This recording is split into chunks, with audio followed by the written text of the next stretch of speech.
Go live to Queensland, the Gold Coast, and bring in Shadow Climate and Energy Minister Ted O'Brien. Thanks for your time. Does this report by the ACCC vindicate the government's approach? Hello there, Kieran, and delighted to be with you from the Gold Coast here.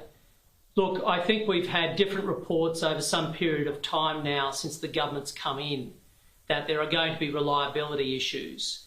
The greatest fear for the short term has been the risk of a shortfall this winter. If that shortfall does not eventuate, then I think we all should be very happy about that. Again, some of this is dependent on the weather itself. Here's hoping we don't have an extreme winter situation. If we do, we'll probably suffer some reliability issues, but the closer we can get to a point where we have the market operator, the ACCC, not calling out reliability as a risk, as a concern, the better. The main reason that voluntary heads of agreement that the government signed the second half of last year, led by Madeleine King, the Resources Minister, that was to get more supply in the system. Do you give her credit for that? Look, I think when it comes to the government more generally, I don't want to get personal with any individual minister, but with the government more generally, they've had a rolling series of policies that have restricted the supply of gas. And as a result, we are seeing not just prices rise, but we are seeing statements come out from the market operator saying that we face a risk in Australia of shortfalls, a risk that could eventuate this winter. If that risk evaluation has come down over recent weeks, well, that's good. Let's hope it stays down. But they are forecasting the biggest risk moving forward, probably around 2027. Now, again, we are seeing a series of policies that restrict gas. And we've been very consistent from day one as a coalition, saying what we need is more gas, not less.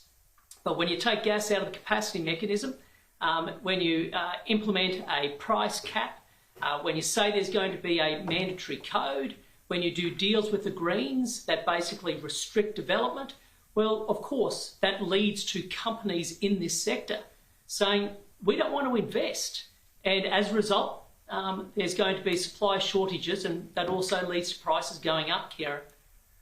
You opposed the safeguard mechanism changes, as you alluded to in that answer. From the Aston by-election, that quite a shocking result for the Liberal Party. Do you read any message from the electorate when it comes to the issue of climate change? Oh, look, you've got a few things in that question, including the safeguard mechanism.